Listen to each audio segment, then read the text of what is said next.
With the Commonwealth Government privatising its freight rail carrier, the Rail, Tram and Bus Union is supporting a plan for the state government to merge Freight Corp with the National Rail so they can be sold as one.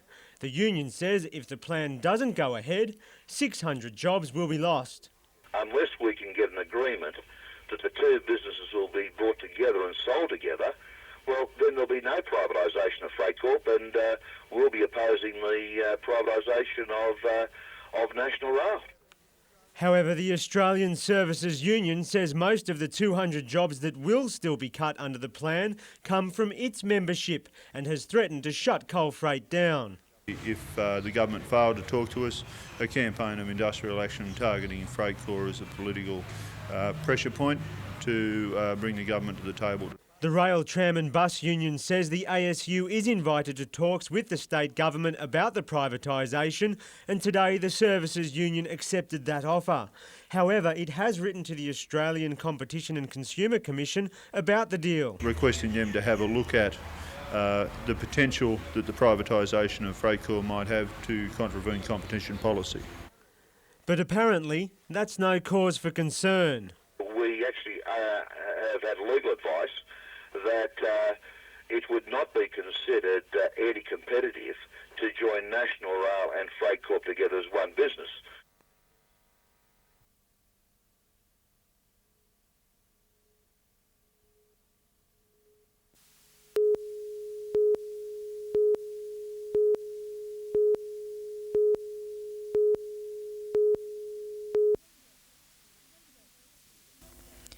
Radiotherapy is universally regarded as the best treatment for breast cancer, but it can, in around 5 to 10% of cases, cause accidental damage to other healthy organs. But now researchers at Newcastle's Mater Hospital are investigating new ways of using the equipment, which transmits these life-saving beams. We hope to use digital technology to shape wax bolus. That's a layer of wax that we put over the patient to shape the dose to spare important underlying organs.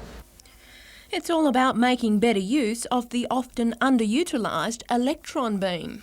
Around about 15 to 20% of the linear accelerator's use is with the electron beam rather than just ordinary X-rays, but we think that we can use it in a better and smarter way.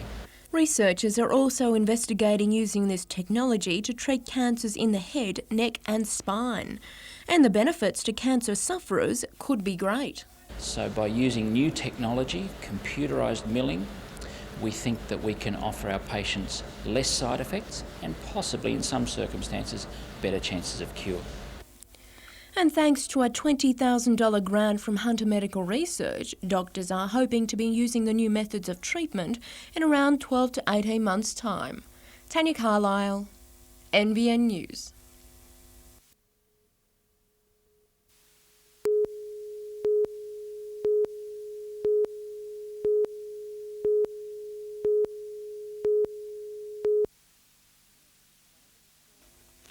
Nestled away in the small Hunter Valley town of Millers Forest, an Australian story is told in perfect horsemanship.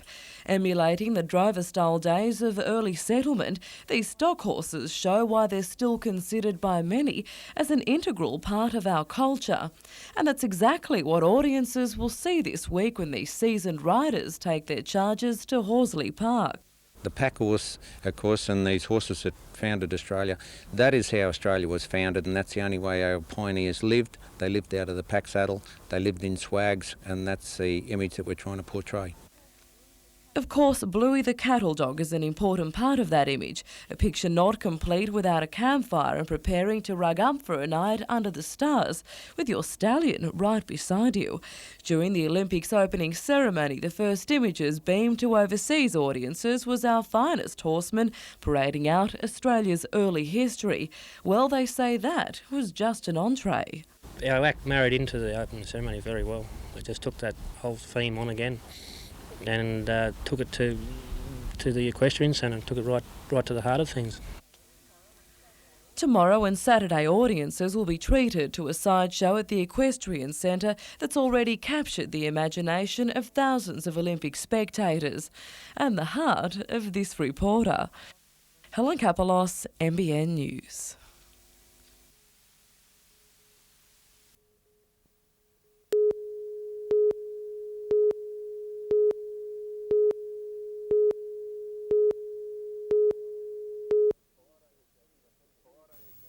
Well, I don't think any of us could fully appreciate the incredible pressure of being an Olympic athlete. Expectations are high on our Australian athletes, where in many cases nothing less than gold is considered a success. Grant Hackett, a star of the national titles, has performed well below what he would demand of himself so far in the Olympics. He feels flat, lethargic. It may be illness, but more likely it's the pressure cooker effect of being over-focused on gold, which hopefully he will attain in the 1500 metres. Now, one thing as punters that we should never do is underestimate the overwhelming pressure that these athletes must feel on the day. You can see it on their faces, and if you get close enough, you can see it in their eyes, which is the ultimate indicator of how you're really feeling. For me, looking at the faces of the athletes before they compete is what it's all about. For 4 years, or even a lifetime's preparation, expectation, and the whole world watching you are good ingredients of being overwrought, I can tell you. Even in a rugby league grand final, players go in thinking that they're fine with their build up to the big game, put their boots on, run out of the ground, and they can hardly catch a ball. Grand final fever can get the best of them. So it's with amazement that I see that these athletes from all around the world competing in their respective finals are achieving their ideal performance state, whether it be winning medals or simply beating their own personal bests. They are truly champions. Now, with this in mind, what a great pleasure it was to see Justin Norris lift himself to new heights, winning the bronze and whipping his hometown into a frenzy. Now, the athletics start tomorrow. When they line up for the starters' guns, see if you can pick the faces of those athletes who are ready to perform. It's a real art. Back to you, Rabs.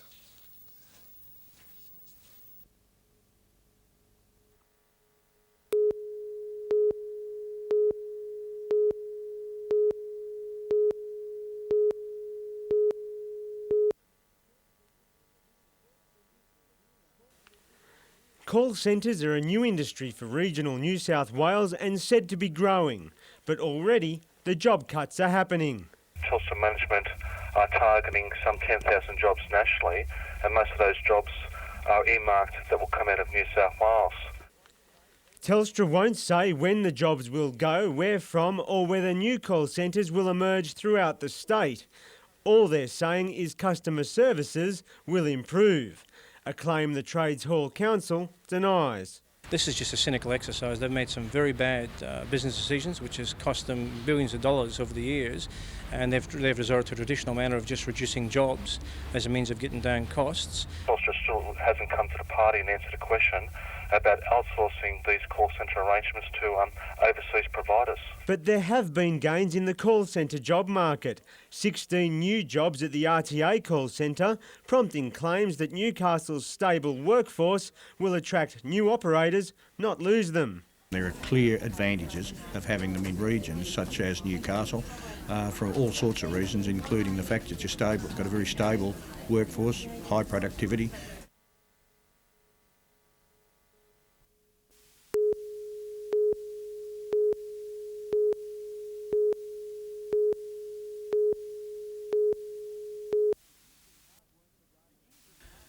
The years of hard work for diver Matthew Helm have been rewarded with an Olympic berth. He starts tomorrow in the synchronised event, but missing will be one of his greatest supporters, his father Glenn. Thrown from his motorcycle after being hit by a car, Glenn can barely move in his hospital bed, suffering multiple fractures. The closest he'll get tomorrow is the television. Mate, if that's what I have to watch him in, he won't be making much of a splash, I'll tell you. His wife Kathy and the family left for Sydney today, but Glenn is determined to join them next week and watch Matthew in the 10-metre platform dive. It'll be a monumental effort, but the ambulance service has guaranteed Glenn a ride to Sydney to watch Matt from a bed by the pool, so long as doctors agree. I'll have to do what I'm told, I think, this week. Next week it'll be a different story. The Helms' neighbours will certainly be cheering them on as well. The family street in Adamstown, almost a shrine for the talented teenager. But most just hope to see his father overcome the odds and make the games as well, none more so than his son. He was disappointed that he wasn't coming down, but I said he'll just have to smile at the cameras and wave to Dad. it's in Athens next 4 years, isn't it? And I'm not too good at Greek, so I think I'd like to see him this year. Yeah.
Mission Australia always welcomes people donating clothing, but with Christmas on the way, it's people donating their time that concerns it most.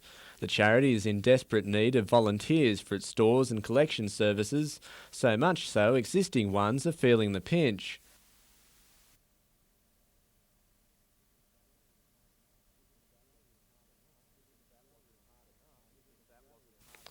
If that wasn't hard enough, Mission Australia has been targeted in a recent string of break-ins.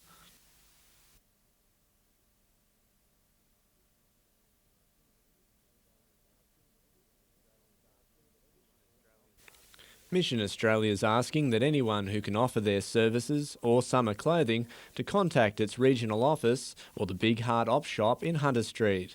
Colin Baldwin, NBN News.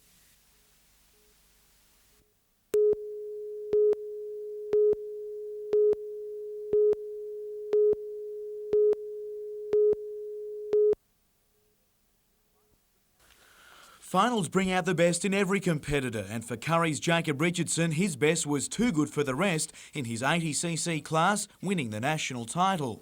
Singleton's Luke Richards also looked the goods. He added another Australian crown to his collection as well. Mildura's Joshua Waters was one of the best of the day. He took away 2 titles. And Merriweather board rider Mitchell Ross is still celebrating his biggest career win, taking out the Mango Junior Pro at Byron Bay late yesterday. With conditions at Byron Bay's Tallow Beach a messy 1 to 1.5 metres, Ross waited till late in the final to strike. I was so lucky the last 5 minutes I got a good score, then one more helped my results, that was unreal. Runner-up here last year, the win was made even sweeter for Ross, who overcame Billabong Junior champion Matt Thompson in the final as well.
This year is the first time women bowlers living in the Lake Macquarie area have been able to play in their very own district association. Previously, they were included under the broad Newcastle banner.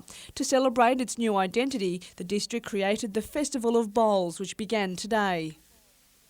528 women in 132 teams of 4 are playing at 11 different clubs around the region for the first time. But the action's not restricted to the greens. Tomorrow they'll enjoy a 3-hour cruise around Lake Macquarie. Then on Thursday it's a toe-tapping concert at Belmont Sailing Club. To greens of another kind, and the croquet clubs of Macquarie City and Toronto have joined forces this year for their annual tournament. Well, it's such a wonderful game. Well, it's a game where you have a bit of physical action and you have to use your mind as well. Yesterday it was doubles, today singles. Accuracy and strength a must. Tournament winners will receive their own gold, silver and bronze medals when competition concludes on Friday. Catherine Turner, NBN News.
Singleton's new mayor, Daniel Galenia, was still on a high today after winning office, out and about with wife Christine, talking up his favourite topic. I think Singleton's got a great future. We've got a large diversity. We've got the vineyards, world-class vineyards. We've got power stations being constructed, Red Bank.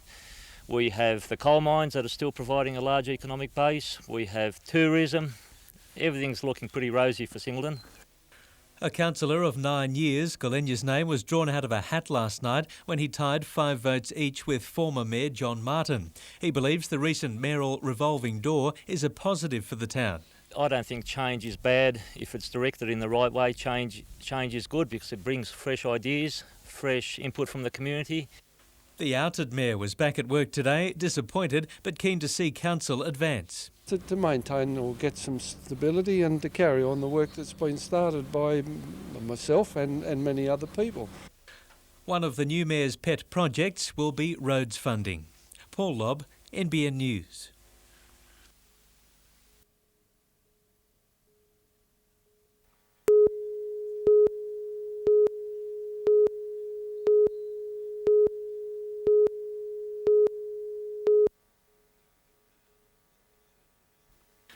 We first introduced you to 10-year-old Hayley Tull 3 years ago as she was nearing the end of 63 weeks of chemotherapy to treat a kidney tumour.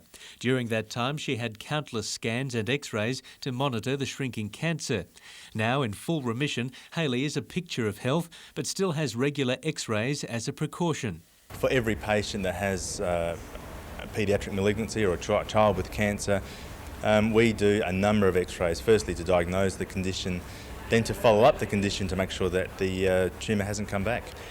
Now, instead of developing the images onto film, Hayley's doctors can view them instantly on computer and even email them worldwide for a second opinion. In Hayley's case, she has a chest x-ray every 3 months, and then it's actually taken down to the doctor in Sydney. But with this new system, it'll just be put on the computer and he'll have access to it at any time. The John Hunter Children's Hospital Oncology Unit is trialling the system, purchased with money donated by the community in the 1997 NBN Telethon. Stage 2 of the project will see the whole hospital go online. If you make more accurate diagnoses and more accurate judgments on what you're seeing, then at the end of the day your care for that patient is better. Oh, it just looks all complicated to me. All Hayley needs to concentrate on now is remaining healthy. Paul Lobb, NBN News.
He loved the game and he loved being around people and people loved being around him.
No party politics here, just a united front showing support for the region's new NSL franchise.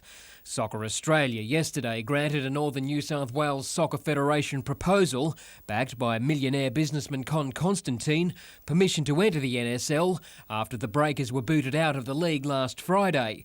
With the side indicating it'll play at Marathon Stadium, the push is now on to pressure at a state and federal level for its upgrade. That's expected to cost between $30 and $50 million. We'll have a great opportunity to enhance funding for the upgrading of Marathon Stadium.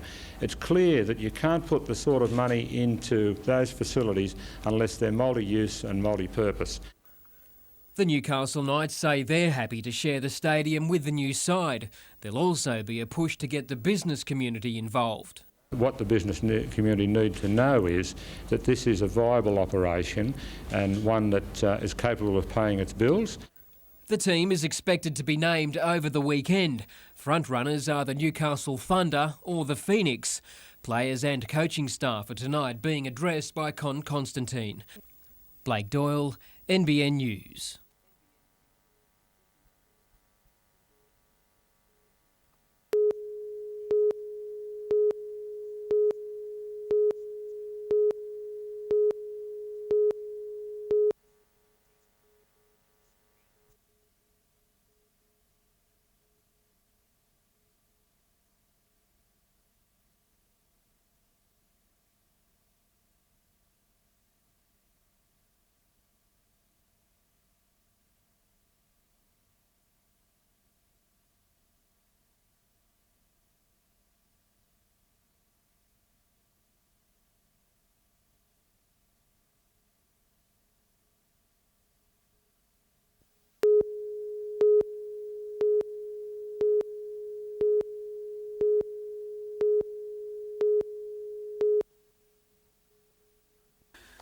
The only breakers left in Newcastle these days are at the beach, but the city still has a National Soccer League team.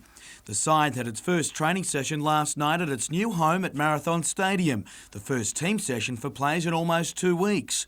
While a little sore today, players are just happy their futures are settled. We're able to get some good night's sleeps anyway. And there's still some work to be done before Marathon really feels and looks like home. I think it'll take a few weeks to get used to, especially the grass. It's a different sort of grass. The pitch seemed okay in most areas, and I think after a bit of work on it, it should be a good surface. The real problem, though, will be fitness. 2 weeks we've really got to bust our backsides, to put it bluntly, and we'll hopefully start off well. Coach Lee Sterry met with new boss Con Constantine in Sydney today to discuss his contract, while players are expected to begin formally signing theirs this week, with a trial match next weekend against Parramatta already scheduled. The team, which is still to be named, will be based at Constantine's The Store offices, with a general manager to be appointed this week.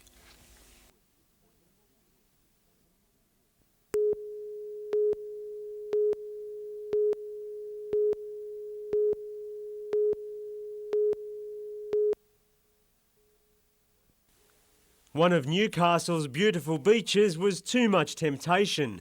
A trip to the gents and 24-year-old Ansamana Tankara was off. We were waiting for him and I gave him a few minutes and then I went into the toilet to look for him and he had disappeared. He vanished. Me and my brother Stuart, we went for a walk and looked for him and we come back to Dad and told him we can't find him. In Australia, to gain experience of the Olympics, Ansamana was billeted in Raymond Terrace with the Smith family. The emerging soccer star gave gifts from the opening ceremony to the children and left his runners behind.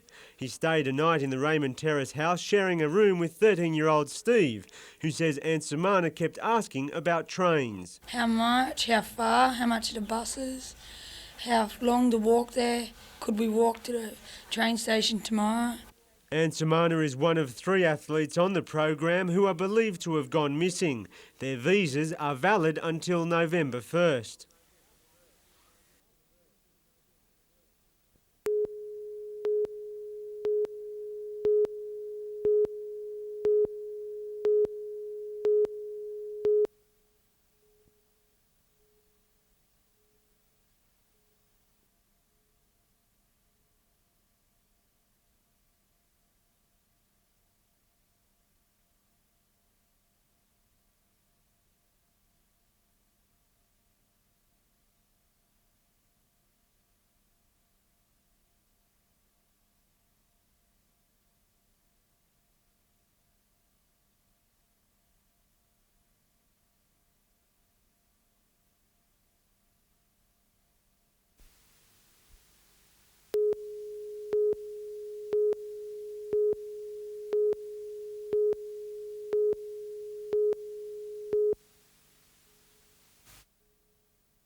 Hundreds of thousands flooded Sydney during the Olympics, but they are yet to filter into Newcastle.